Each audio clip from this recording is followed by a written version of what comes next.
Ladies and gentlemen, welcome to the Bald and Bonkers Show. Join your hosts Christopher Mole and Dakota Franson as they take you on a wild ride through the world of the supernatural, with a humorous twist that'll have you laughing and shaking in your boots at the same time. From ghosts to aliens to cryptids, no topic is off limits on this show. And the best part? You don't have to be a believer to join in on the fun. So grab a drink, kick back, and tune in every weekend for new episodes. And if you want even more of the Bald and Bonkers experience, be sure to subscribe to our Patreon page for exclusive content you won't find anywhere else. Let's get weird. Oh, and for the whiners out there, viewer discretion is advised. There you go, you entitled pricks.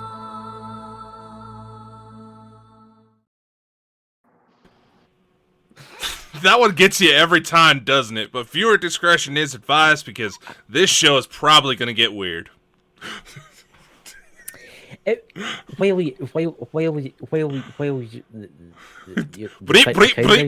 all, folks.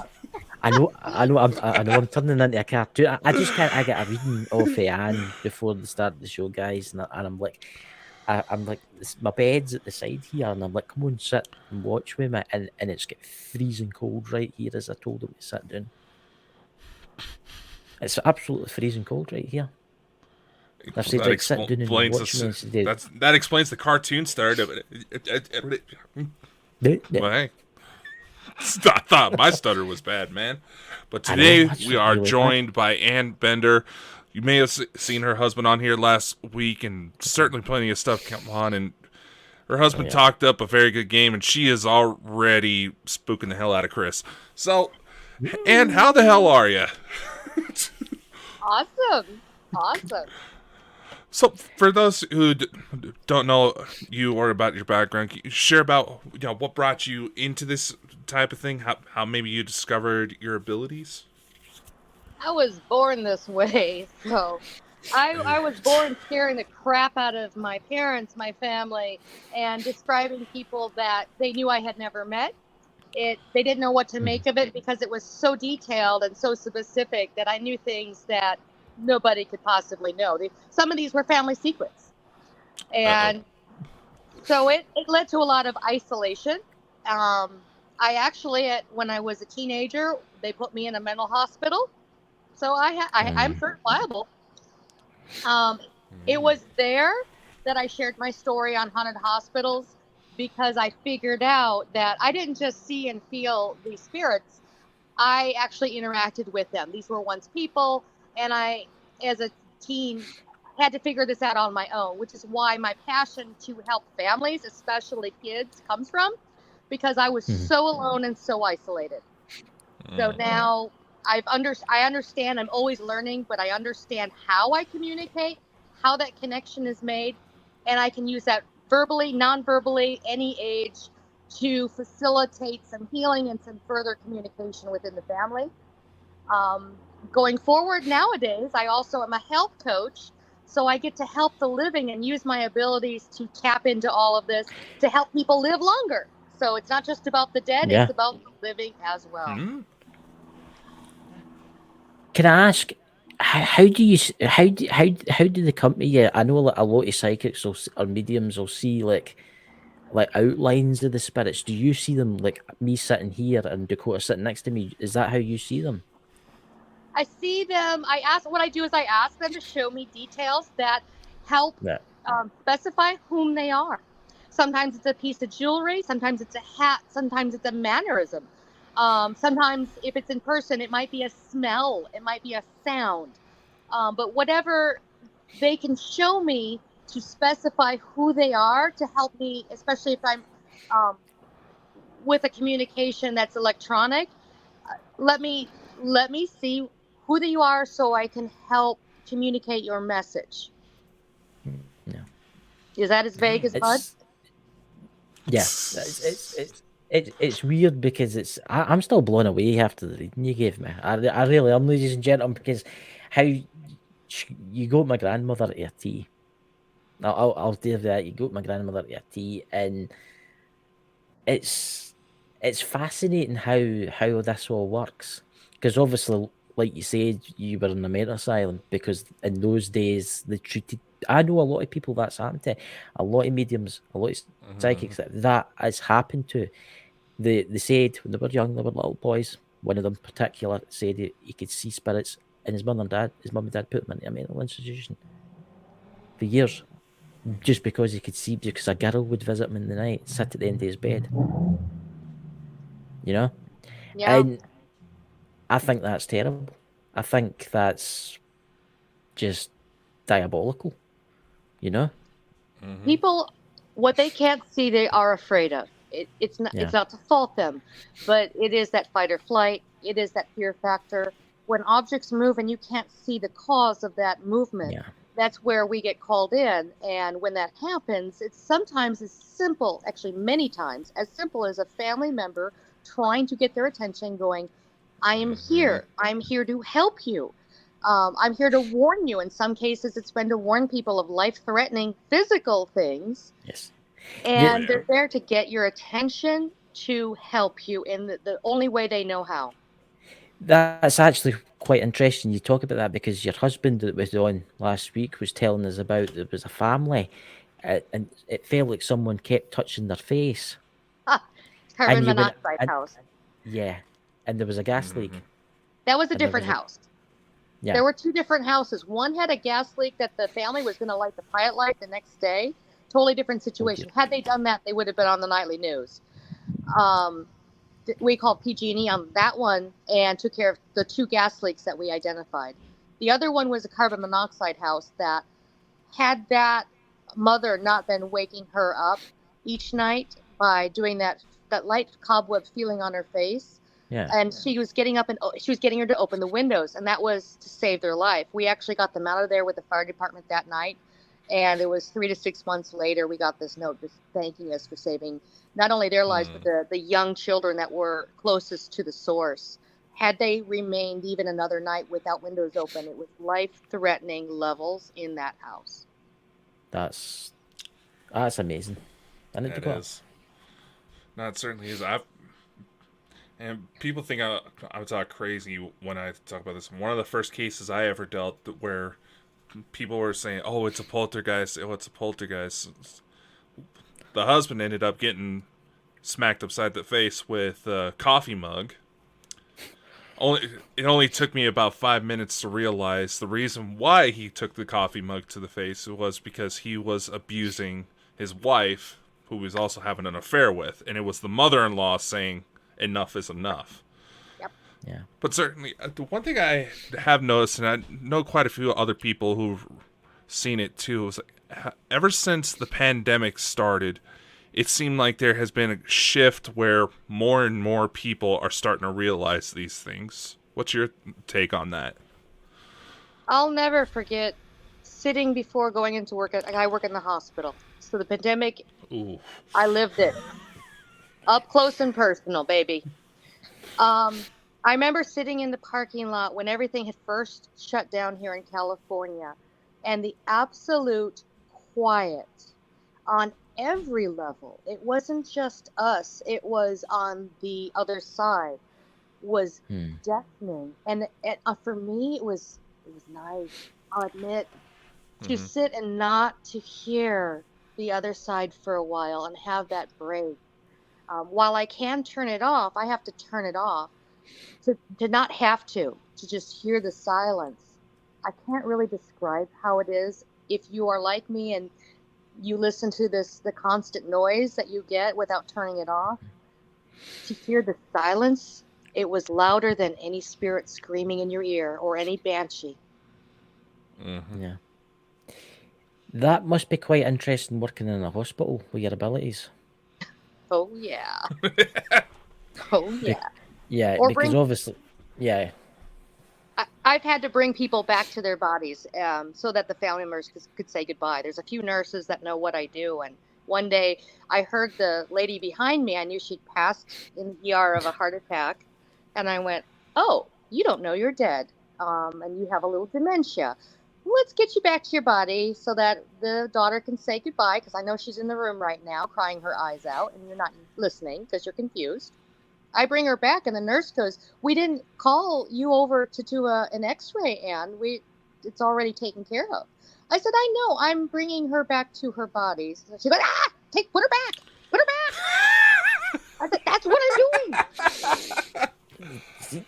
See, that's... And African-American lady, I put her back with the body so the family could say goodbye. And yeah, the nurses, there's a few that know what I do and the communication I'll have when I ask very specific questions like, oh, I didn't realize that you have a family that wore this particular type of kilt, and you just found out about it. And that's when sometimes people will turn around and go, oh, I just learned I'm part of the Wallace clan, and da-da-da-da-da. You have to meet my wife. I'm like, oops. I'm at work right now. My bad. That's quite an interesting question, actually, I've got for you. You see how you said like the women with dementia? Obviously, family members turn up for like when it's your time. But how long does it take when you leave your body with dementia before you regain basically knowledge? That varies. And that's a reason for us to help a lot of different families when it's a non-family situation. Frequently, it'll either be small children who are lost or elderly with dementia. If they were confused in their late life, sometimes that does carry over. And until they're with their body and with their family to understand what's happening, they don't make that connection to cross over. It's kind of hard to visualize, but sometimes people simply aren't ready. With cases of trauma, it's so sudden, the white light comes for them, but they don't understand and they're too afraid and too shocked. So like when we went to the Majestic Theater for a conference last year, I helped a young man cross over with the group's help. It was so intense. Every single person present felt the moment he actually crossed over. I asked for a family member to step out of the light. I'm getting goosebumps talking about it because it was one of those moments that to share that feeling with everybody there, that was powerful. And to let them know this is what happens when somebody does cross. Many other mediums recognized that he was there. Very few step forward to actually help them when they're ready. They're not always ready, but to help them to put closure to that. That's what I'm about. See, I find that very interesting how you talk about that, because I was away visiting my auntie last week, and she's in an old folks home, and her sight's starting to go, and she doesn't keep very well. She's quite bad with her health, and we were sitting talking, and she believes in the afterlife and stuff, and I'm like, what's it like in here at night? Because this is a new build. It's only like 10 years old, this old folks home. And she's like, she says, do you know, see at night, you can see shadows moving down the hallway, and there's nobody there.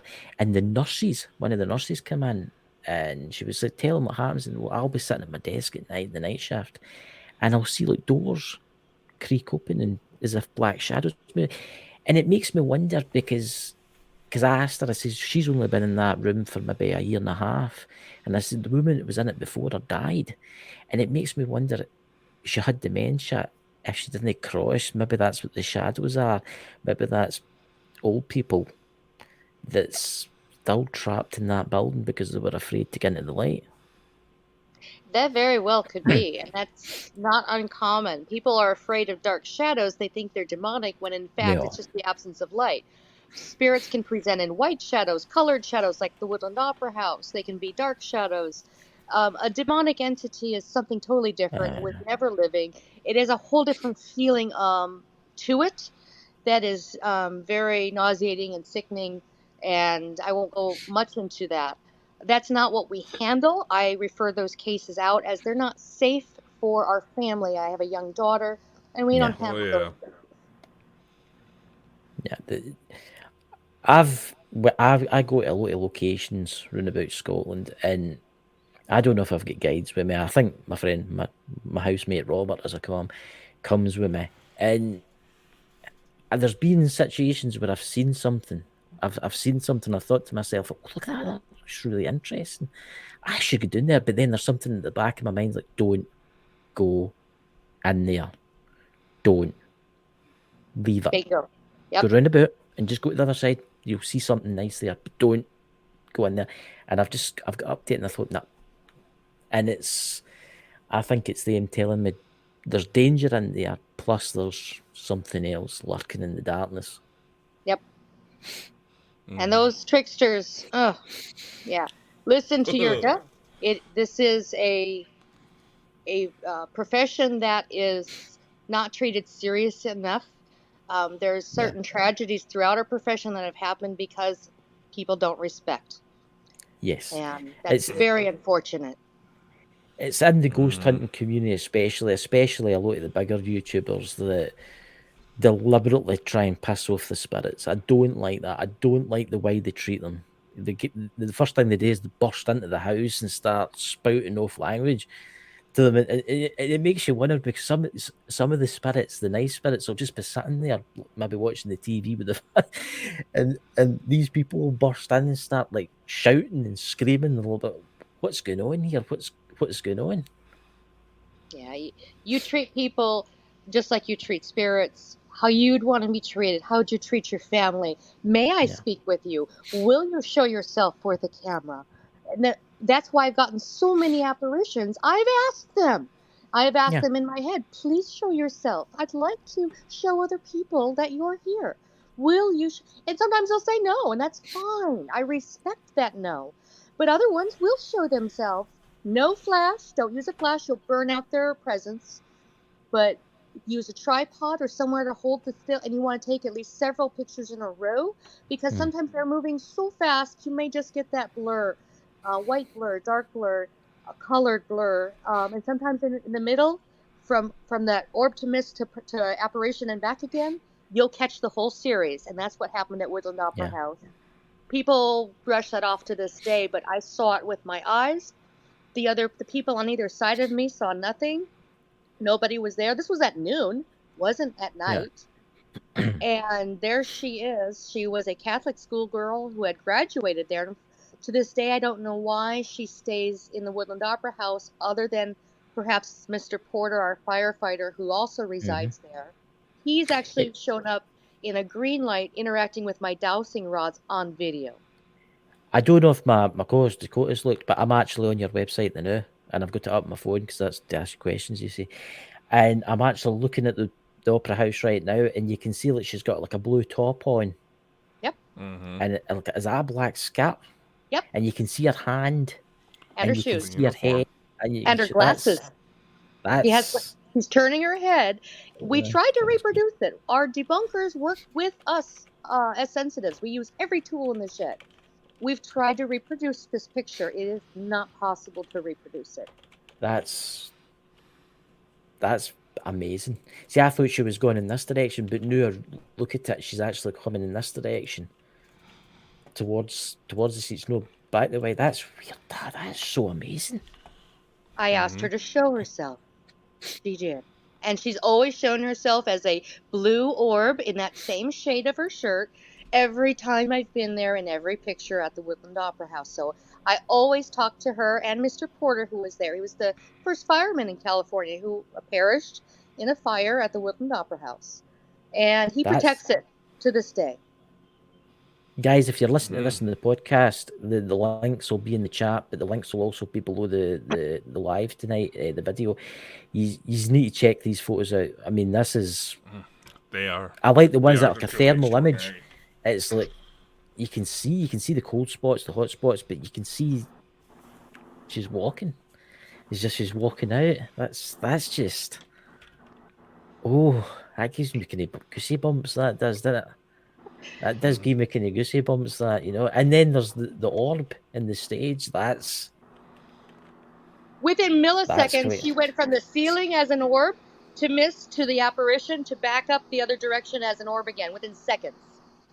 See, I always find that fascinating, how spirits can turn themselves for like human form into like, obviously their energy, into like a little ball. Is that how they travel? Is that how they travel about, as like a little ball? It's the easiest form of energy to travel, and there's also a dimensional factor. I won't get too much into that because I'll lose most of your audience.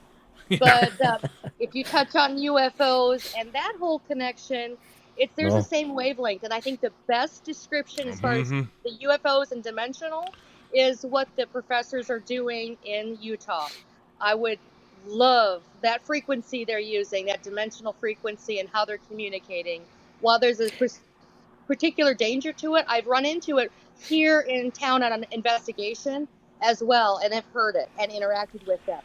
So Well, it is actually, reproducible, that signal. well, Oh, yeah. Dakota's your man. Dakota's the man because he does the UFO stuff. He does a lot of UFO stuff and frequency stuff.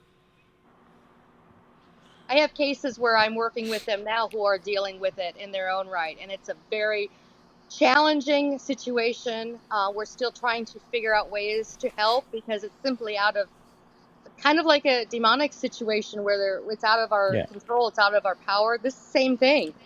They are so advanced and they operate on that particular frequency, but there's no stopping them. Their intelligence is so far beyond ours, we can't even fathom where they're at.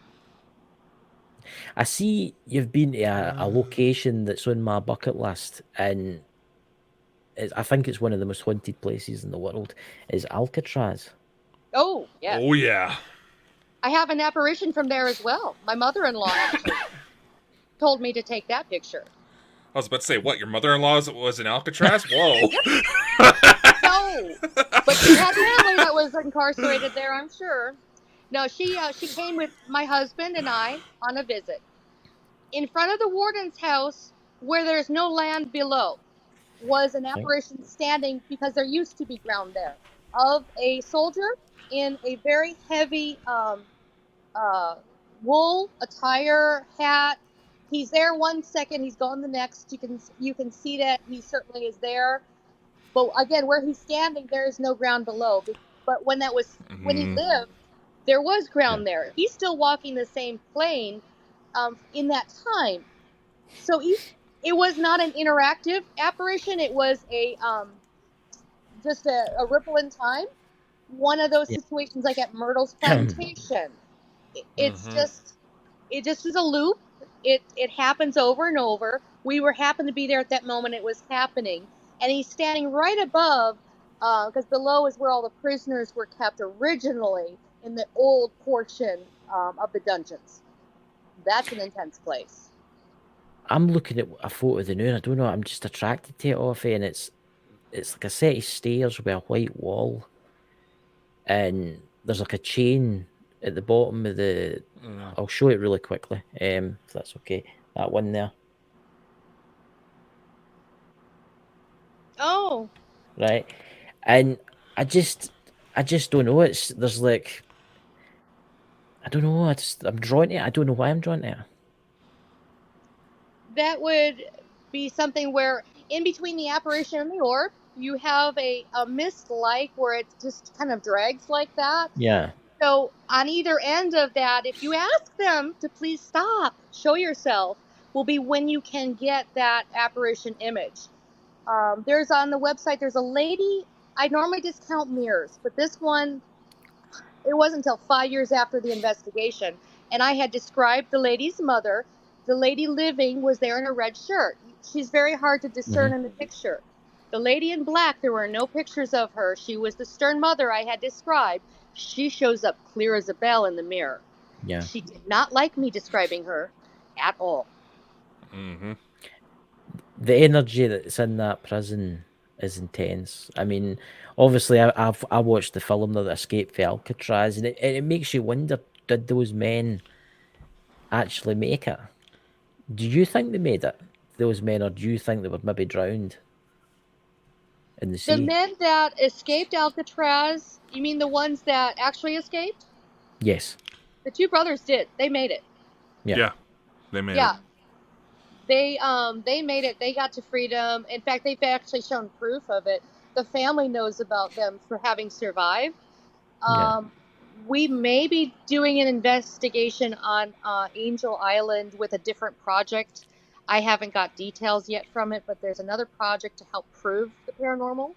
So if that comes to be, that'll be interesting to see how that manifests. If that's the case, we'll be overnight on this island that's, not inhabited. So we'll see what happens with that. I think it'll be very interesting. Certainly. Now I was gonna say with Alcatraz, that's something I have a bit of experience with, mostly because I had a 12-hour layover in San Francisco, and obviously as we came in, we got a view of Alcatraz. I swear I could have seen inmates in the yard, guards walking the walls, and I'm just like, why the fuck can't I get a good camera on this shit? It's something I want to... The same thing happened to me in Michigan, at the fort up in Mackinac, where you could actually hear the cannons going off. You could hear the screams, the echoes. There's a couple places in Michigan where I'm from, and those are real life thing, places you can go to. The other one is in down in Cary, Mississippi, in Vicksburg. It's far more active to me than Gettysburg, where you could see the soldiers. And I didn't have a camera with me to get a picture, but I knew that they were soldiers from the South, and I could see the uniforms in detail, and their echoes in time, still walking those grounds. That's a different phenomenon than an intelligent haunting. You know, we don't understand it all.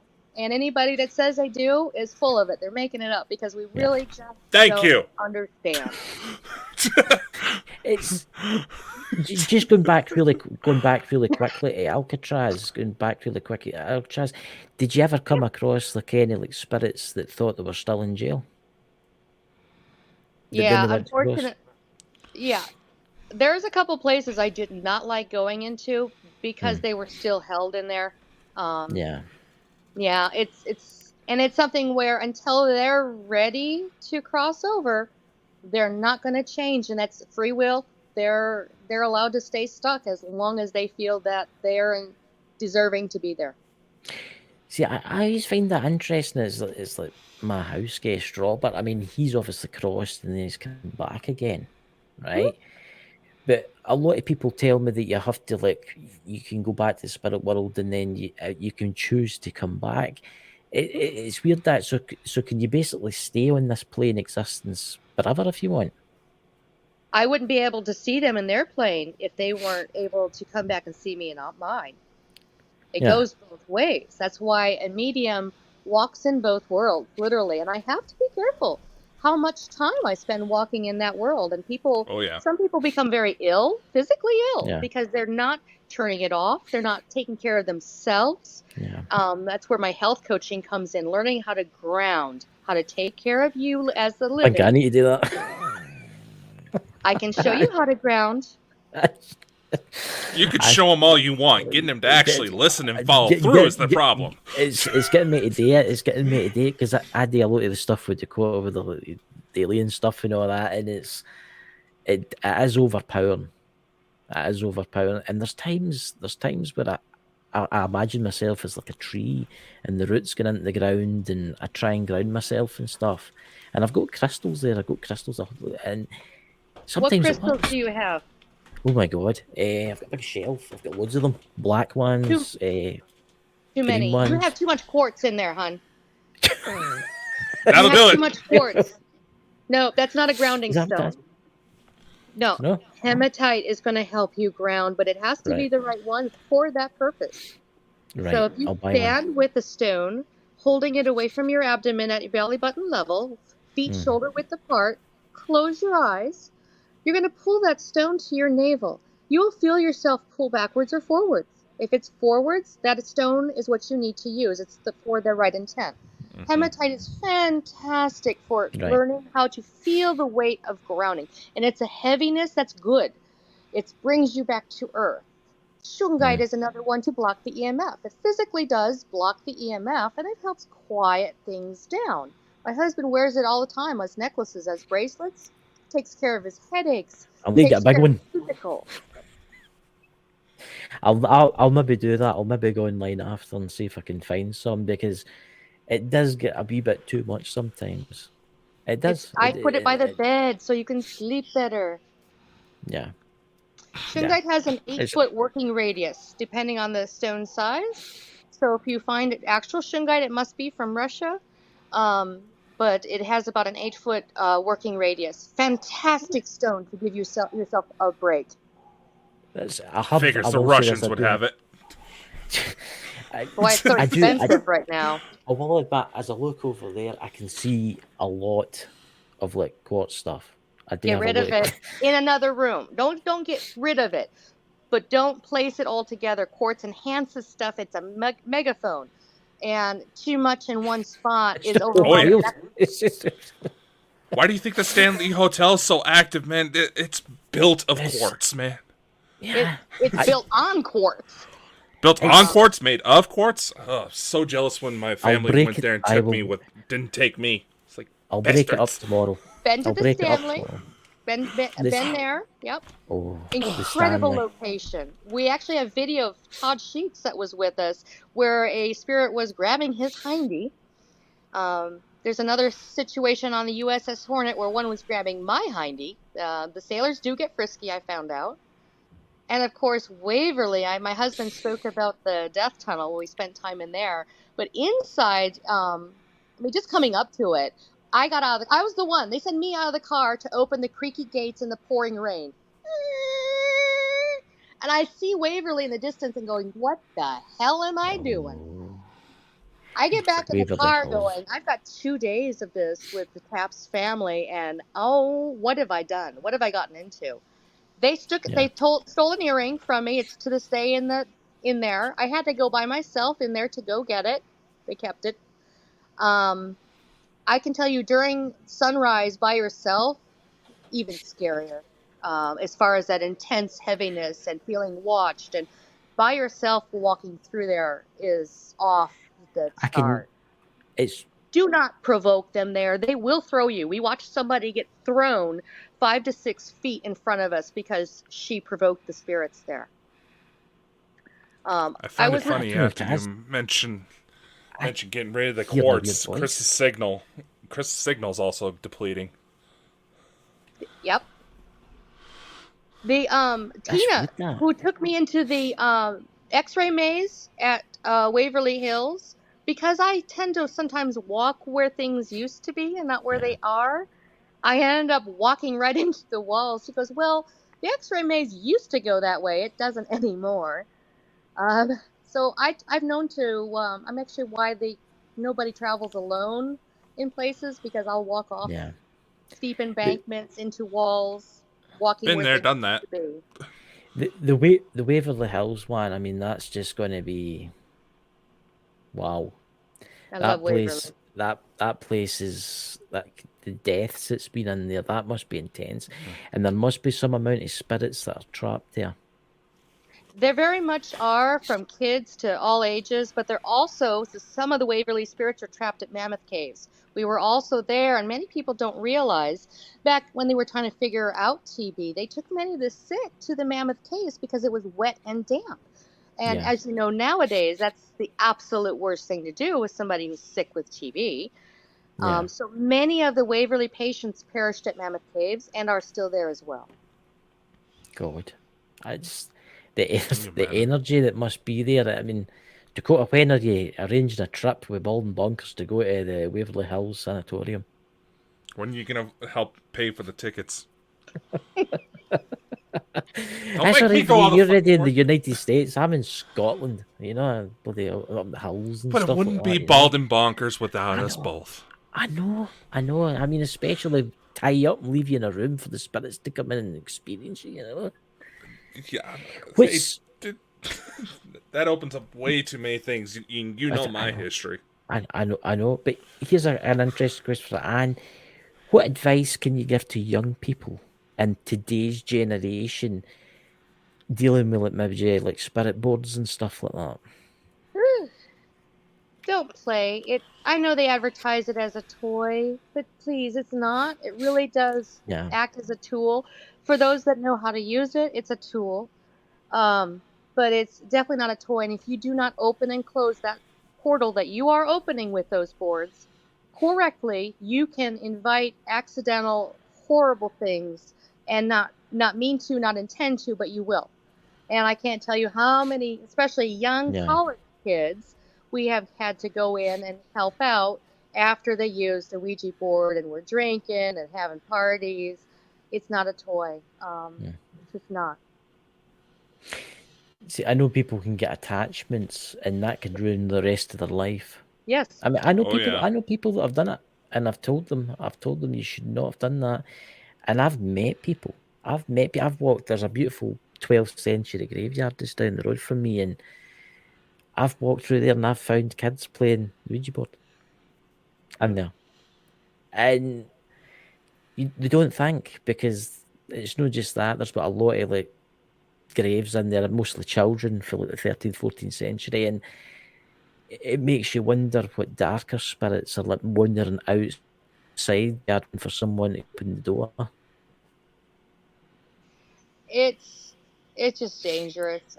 My husband believes strongly in not investigating graveyards. That we actually find more spirit activity at theaters and in public events and things like that. Mm-hmm. Theaters tend to be your most active. Castles that put on performances, anything that put on a performance with a crowd, because many spirits that decide to hang out, they enjoy the audience, and they like Piper's Opera House in Virginia City.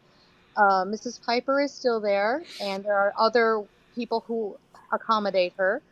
The neat thing is the actresses that of the past that used to go there or used to go to Woodland Opera House as well do frequent more than one theater. So you don't have to go to that theater to find that particular spirit. See, I've always found that interesting, because you'll get like spirits that'll turn up at theatres when there's plays on. So when the living are there watching the play, there'll be spirits there too, watching the play. Mm-hmm. And that's quite interesting, that, because it makes you wonder that does the empty seat next to you have somebody sitting in it? Oh, I can feel it. There's been days that Dave and I have been in the theater, and you just close your eyes and you can feel the crowd behind you. And even Dave can. You don't have to be a medium to be able to feel that energy. It's no different than when you're going into a house for the first time that you may not know. How does it feel when you walk in with the lights on? Turn the lights off? Does the room feel differently? If it feels full, you are walking into a room with a presence. Yeah. If it feels the same, nobody is there. It's weird you say that, because I went into a church one day and it was missing the roof. It was an abandoned church, and outside it was fine. It was quiet, and it was a Sunday, but it was in the afternoon. And I walked in and I felt like there was full of people. And I had that weird vibe, and I felt like I just walked in when they were doing a sermon or something. That's what I felt. And they were all like sitting looking at, what is this? Who is this? What's that strange thing he's got in his hand? What's that? Is that a camera? What's this guy doing? And that's what I felt like, and I just turned around and come straight back out again. A lot of times when we're bringing technology into investigations, that they aren't going to understand what that technology is. There'll be a curiosity or a fear factor on their part. People also assume everything happens in English. I do sessions in Spanish. I've caught EVPs in French. A little French nurse was singing a song to an infant one day, and I recognized the French song. So there's two things. One, be careful of that equipment. While it is a great tool, it also can scare off what you're trying to accomplish. Mm-hmm. And the other thing is to keep an open mind. Every nationality, every religious background, and the simplicity of how they thought back then is so different than how we think now. All these factors we have to take into consideration to be respectful. Yes. Mm-hmm. Mm-hmm. Go on. So, I know that you just mentioned that the UFO topic, because of how complex it gets, and believe me, I understand. I can tell you some stories. It's something that you don't try to focus on, but more often than not, and I've dealt with this myself, have you ever gone into a situation where the being present, they weren't necessarily dead, but they said they came from alternate realities? Yeah. Yep. Yeah. We had both a situation, a very complex, conflictive situation, to very conflicted religious beliefs where I had a witch that had passed along with a witch from a different absolute polar opposite. I had that situation going on. In another room, I have a portal that is right out of Salt Lake, down to the electric sounds and distortion of time, space, dimensional issues. Never saw that one coming. Plus, I had a haunted object to complicate things that we had to depart. Not one, but two, actually. It was really very multifactorial. But the couple was so distraught they were looking at separating, and they were already separated at that point. And probably about 2 weeks out, they said, from actually calling it off, with a child involved, a young 2-year-old who I was communicating with through thought. And I'll ask him to bring me your favorite color. He came and brought me not one orange, but a whole handful of oranges, and bring me your favorite toy. And I'm doing this in my head. Usually these children don't react to strangers, or they're very scared of strangers because it's too much information for them. It's overwhelming. So I do a lot in thought ahead of time. Part of what was going on is these spirits that were there that were scaring him, and scaring him badly, wetting the bed, just terrifying him. The parents were in conflict because of what the other spirits were doing, because one didn't like the other family. And it was a hot mess. So in one night's time, we were able to calm the little one. He was able to stand up to the spirit, scaring him afterwards. We were able to let the family know what was going on so that they didn't keep influencing their emotions the way they were. I didn't share the metallic part, so if they ever listen to this, they'll probably call me up and go, "What are you talking about in that other room?" Because they still live there. And that's a whole other issue. So I don't want to go into too much detail. Understandable. But it's a factor. It doesn't affect them in real time now. Am I aware of it? Yeah. Yeah. I'd love to see them sell the house and get something different, but that's their choice. Unfortunately, I'd hate somebody else to be in that situation and have to deal with that problem, because it's still going to be there. There's something about that particular location that they've locked in on. So you just can't assume, and you can't go, one doesn't exist if you say other things can exist. You really have to be honest, keep an open mind. Is it often that happens? No, it's very uncommon. Just like dealing with demonic entities. I have met one face to face. I will not say its name, as that's what caused me to get launched across the room, as my husband's so scared. White brim hat? No, he shapeshifted. He shapeshifted, and when I first, he did have a white brim hat at one point, but when I first saw him, it was an elderly man with a very old cane with white flowing locks and long gray hair. And then he shifted. I'm getting goosebumps when you talk about that. Yeah. Very, very old. I do know its name. It's not recorded much in history, but it was here before Mexico was California. It predates everything. It is one of the OGs. I said his name once when with a group Chris and I used to be with, and needless to say, things got nasty. People had to be hospitalized. Yeah, don't say their name. But and I still had the video of this incident because it took place all on a live just like this. This also was an interesting point where one individual did get compromised, was possessed. Yep. But whenever someone would say my name specifically, it flinched. Like I gave it PTSD somehow. So that ended up being the opening to start breaking off the situation. Yeah. It makes you wonder why they're here. I mean, if you believe the Bible to the T, obviously it's the ruin of souls, the ruin of man. But do you think they're here? Why do you think they're here, evil entities? Why do you think it's obviously you can't have good for evil, but you have the evil for good kind of thing? Do you think there's got to be like a balance? You don't have one without the other.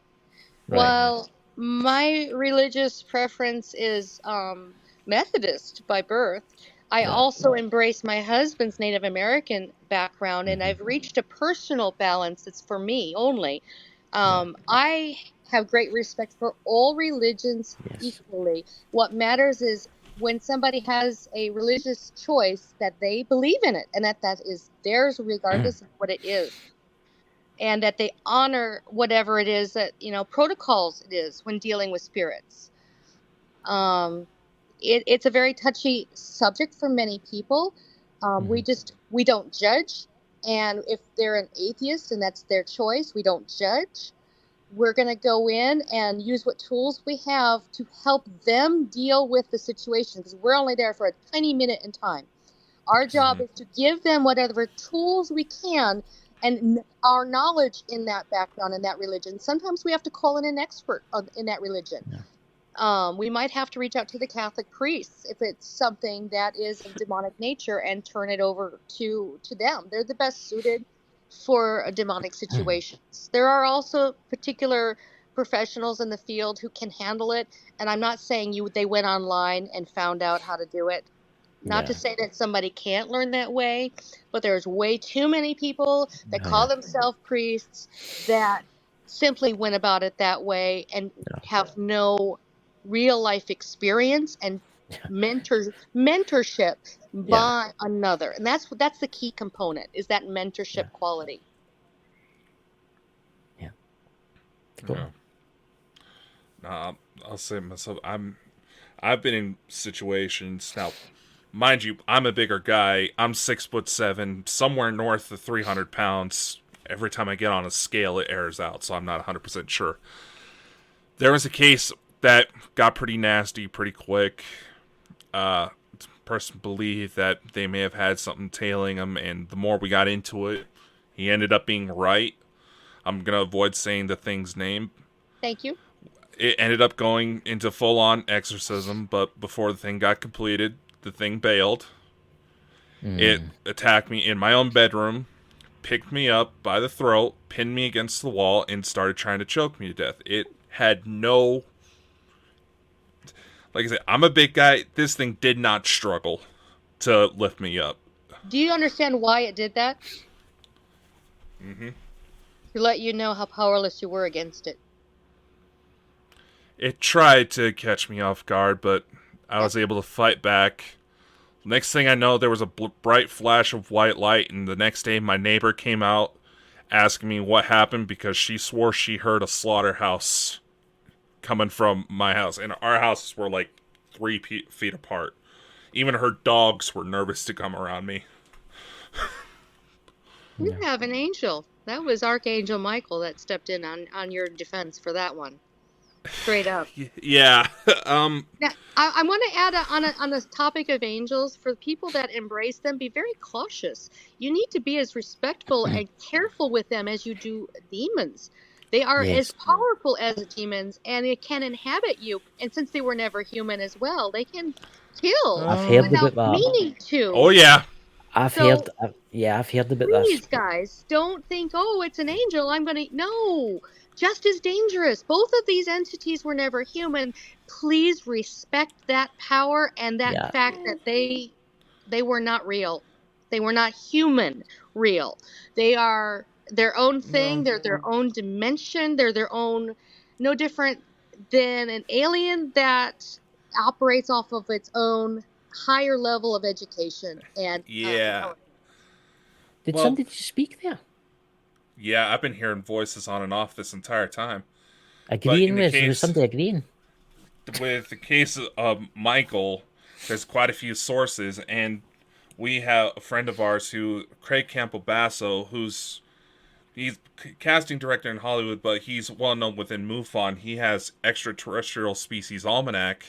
In fact, I'm going to try to get it out, but I can't see what I'm reaching for. He actually lists angels as a known ET race.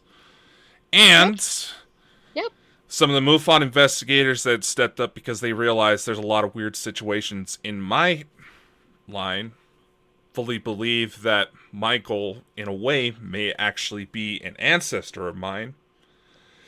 To which it goes even further that there's actually archaeological records that trace back some of my family members who are part of the British royal family, who are believed to be descendant of Sumerian gods.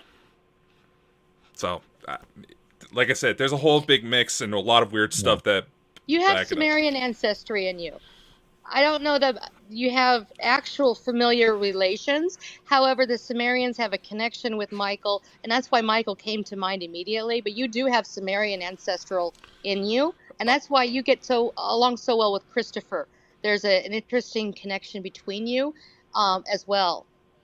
From the time of Stonehenge. Well, this has got... Well, we've always speculated there may be a relation between us, but we never found it. You are connected from Stonehenge era. Active, live, real-time Stonehenge era. Not the original, because there's different stages of Stonehenge. The later stage, where the giant pillars were created and made. That's your connection. Is that... See, I've always known I've had a connection with Dakota. And obviously because we're otherworldly, what else do you see connection-wise with me and Dakota? I'm getting some neat visuals of Stonehenge, particularly in how they moved the rock. I've always wondered about how, and I'm actually getting some flashes on how they did it, which is very similar to how rock was moved in two different places of the world. In the south of Peru, and there's a place there, and then there's also another one in, and I'm terrible with names, but they moved some heavy rock in, not Thailand, but it's Egypt? No, not Egypt. Angkor Wat, Cambodia. Angkor Wat, that's what I'm thinking of. Those two items, the stones were moved in the same way, same as Easter Island as well. The same thing happened there, and it's the same. That while these are different races, it is a similar race. There is a connection. They are, and I've gone way off the deep end. I've lost a lot of your viewers. No. We live up to Bald and Bonkers. We dabble a lot. We dabble a lot in the UFOs and aliens. Trust us. I've seen several in my life. I have actually talked to one, and I have some interesting theories. So I have 3 kids with one, so you know what? It between certain situations that I've crossed paths with, that's why I'm so drawn to Salt Lake. While there's a huge danger factor there, because that particular race that's there is incredibly dangerous and harmful. That is the weirdest thing ever. Do you know that? You talk about seeing things and then it happening. I was watching a thing today. It was a live camera, and I watched it for about half an hour, and it was Salt Lake City, and the mountains were in the distance. And I was looking out, and I had a weird. I don't know. There was just something weird about it. It's that frequency they use, and while I won't disclose that I know what it is, it's also the frequency I use when I'm doing. I do remote viewing to help officers find physical details with cases. I've actually used it to find missing persons in real time, within a 5-minute time to exact place in in Canada, in Vancouver, Canada, where it was able to locate a missing person. I'm here in California. That's the frequency I use when I tune into those kind of details where I'm actually looking through somebody's eyes. I learned about this when I started seeing serial killers kill real time, and I was seeing their victims' eyes. That's the book I'm trying to write that doesn't sound too crazy, but shares what I do. It's all frequency based. Yes. I can tell you that's how I do it. I can't tell you how I do it, but I know that there is a frequency I use specifically for it. That's how I'm able to see through your gut. I can see your house. There's a frequency I use to go into my meditation and my astral travel. Yes. Be careful when you astral travel. Make sure you still have some foot firmly planted where you are. Don't go all the way. Oh, I've been quite far. I've been away places. You can be away places, but keep part of you there. Yes. Okay. Yeah. Make sense? There's some interesting places that, like the Akasha Records, for instance. That's an interesting place. You can go anywhere. Just like that's how spirits travel. when they have gone. It's a fantastic, dimensional, and instantaneous. They can go anywhere. That's how they See, cross over and go back. this is a question I was thinking about for kind of around about the end of the show kind of thing. For people that's watching this that are afraid of dying, right? What is the journey when it starts? What actually happens, right? Say I live to about 120, hopefully. I'm in my bed one night and I close my eyes. What happens for there in a pass? What happens? If there's a fear, there's probably something undone, something they haven't finished, something unfinished. Yeah. That's where that fear comes from. When all of those Yes. tasks are done, then they're going to be relaxed and open to the next stage, the next transition. They Yes. aren't going to be gone forever. A family member, you guys can still talk to those loved ones that have passed. They will hear you. Sometimes they're not going to show themselves because it's too soon, and they know that you haven't moved on yet. You haven't let go. And because they know you need to let go to continue with your life, they aren't going to present themselves, but I can tell you they are looking after you. And I'm not being sacrilege. Look at all the spirits that are talked about in the Bible. It is a part of our life. Einstein was correct. Energy can never be created or destroyed. We simply transition into something different. God bless Einstein. And that's what I use when I'm dowsing and using a visual reference. It's amazing, isn't it? I'm not afraid of dying. I'm not afraid of dying. I know that's what will happen. Obviously, and you hear a lot of people that say, "Oh, don't go into the light. That's a trick. It's a trick." What do you say to people for that? That say that? It's not a trap. It's that person's You never heard fear that before? speaking. What kind of crackhead is saying don't go into the light? I understand. If you're on the living side and you're watching a family member pass and you're just not ready to accept that they're going, there's actually people out there, and this was actually 2 years ago, and it was Coast to Coast AM, and they had this guy on. I'm not going to say his name. He's written a book and all that about it. I'll tell you after the show. And he's convinced that if you go into the light, you're instantly reborn again on Earth. It's like it's a never-ending loop, right? It'll seem But if instant, you don't, but if you don't, you get to travel to the afterlife, and I think that's about. Okay, Marianne, just don't go to the light if that's what you want. That was a great film. The first one was a great film with the wee woman, Fantastic. Yeah. So Dakota, anything else you would like to ask? Well, just one last little question. You see this mostly in UFO abduction groups, but that there's actually a certain blood type that may be more psychically inclined. You fall in that group? I know what you're talking about, and I don't know that it's so much a blood type as it is a genetic type. There are particular genetic predispositions to folks they go after. I have a client, I have seen it on x-ray that when they do the little implants in the feet, and actually had to dance around that when I started asking the patient about it because she'd never had surgery, and she had one of those implants.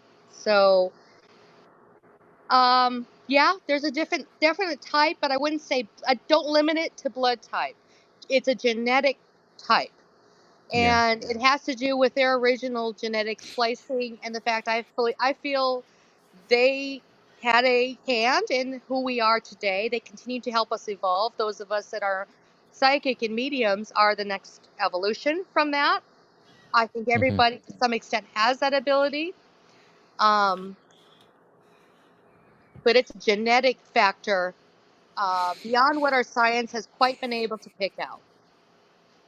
Well, when you really think about it, the type of experimentation that would satisfy the scientific method as it is, that would be go against a lot of ethical backgrounds. So, Oh, good God. Yeah. I mean, you look at the abductions and what happens to some people, what they can remember happens, because obviously you people that don't remember the horrific things that did happen to them. Yeah. And it's something that's always amazed me. You get the people get abducted and they have horrific experiences, but then you get people abducted and they have really nice experiences. And it must be really weird, because obviously the day something. Unfortunately, people forget that there's different aliens, different Oh yeah, species out oh, yeah, there. definitely, yeah. Oh, we Just know. like, look how Oh, yeah. diverse our own planet is. Come on. Exactly. Like, there's millions Some of different species races are out there. going to be ethical and operate off of a sense of compassion, and other ones don't know what compassion is. They would be like a demon who has never lived and doesn't understand it, and we're nothing more than a lab rat to try to figure it out. Yeah. It's wheezing?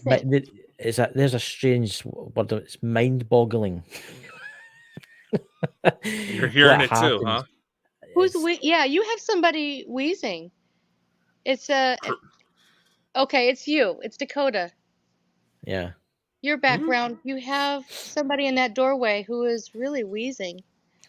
It's not a family member either. Don't mean to scare you. Nah, it's like the only wheezing I hear is my cats.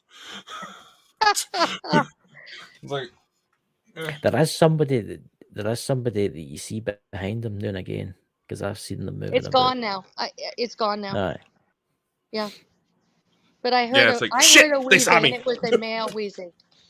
Yeah. Go back on the audio, you'll hear it. And there may be I've some been- EVPs buried in that as well. Enhance it up. Yeah, It it was like doesn't somebody take got a bad much cold. around us.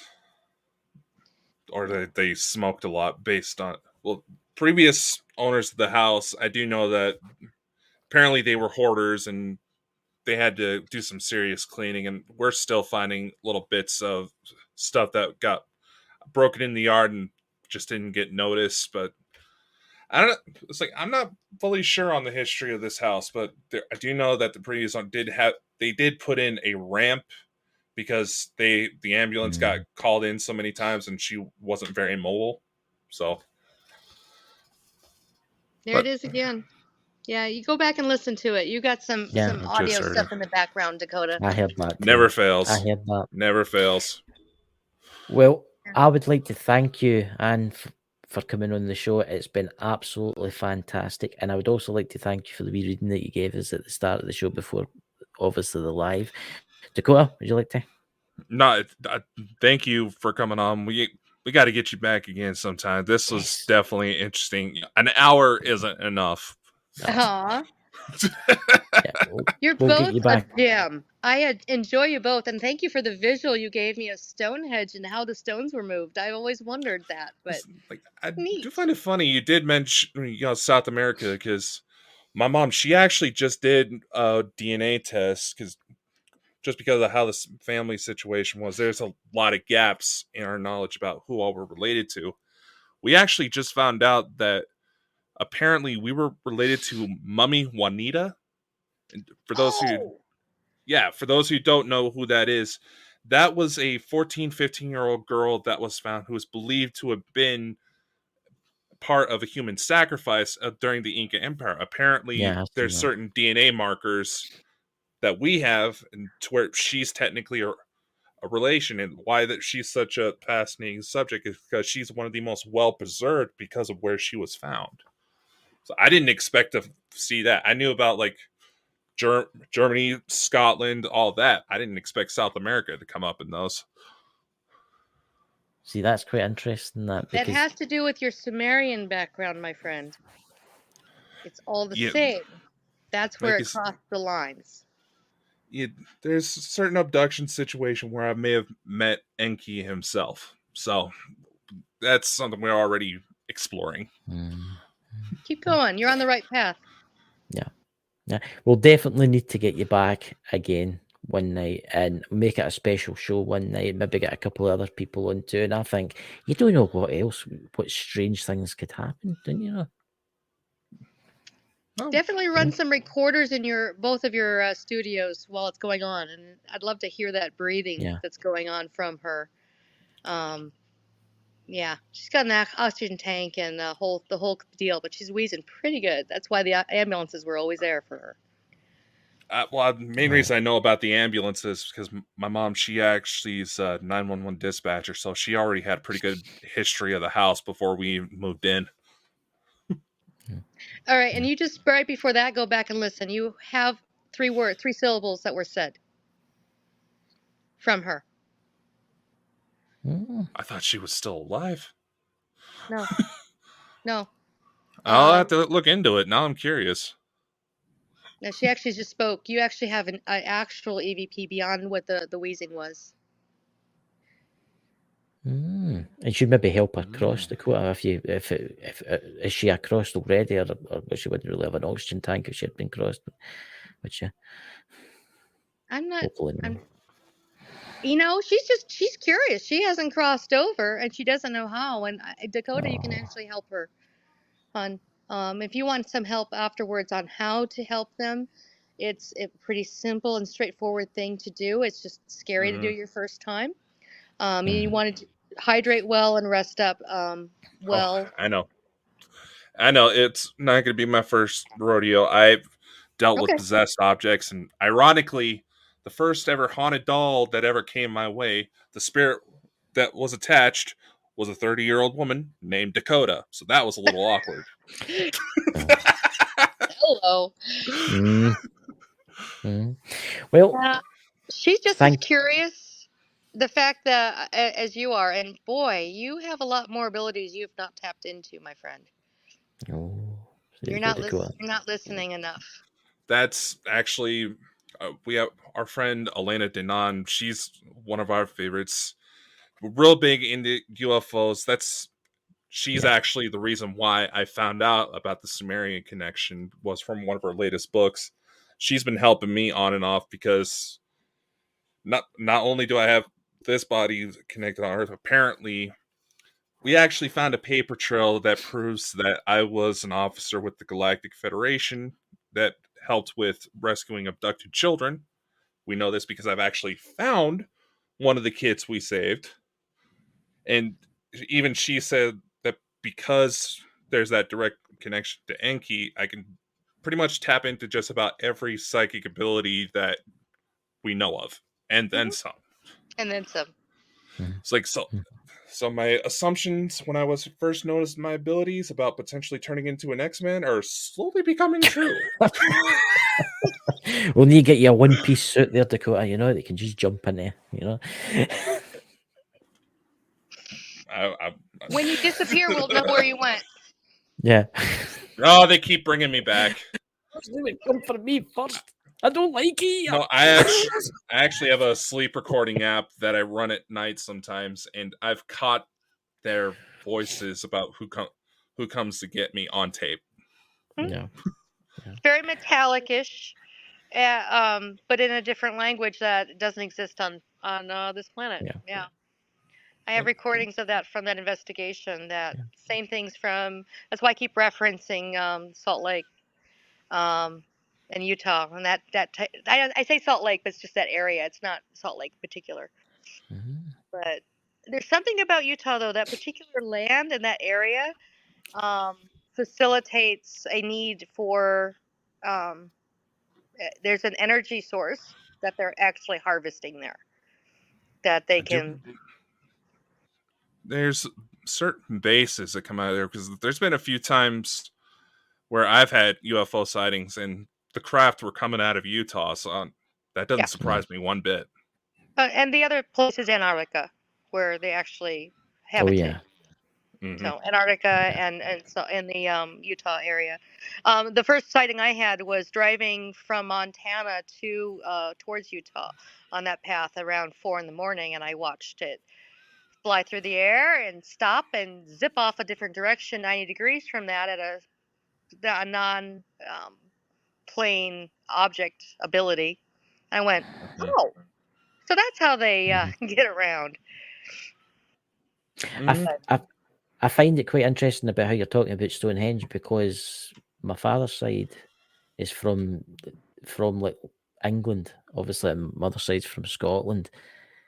But I do know that I think it was my great grandfather was French. I think there's like a European connection there. Yeah. Which is interesting. Now I'm going to be obsessively thinking about this all night. Yes, thinking of big welcome. stones. You know, well, honestly, thank you so much, Anne, for coming on. And everybody, the links will be below the video after this is uploaded. And honestly, guys, thank you very much for coming tonight. Thank you, Anne, and we'll catch you all soon. All right. See y'all later. Stay weird. Thanks for tuning into the Bald and Bonkers Show. If you enjoyed the show and want to show your support, head over to our website at baldandbonkers.net. There, you'll find our merch, services, and more. Thanks for being part of the Bald and Bonkers family, and we'll see you on the next episode. And remember, always keep an open mind and an open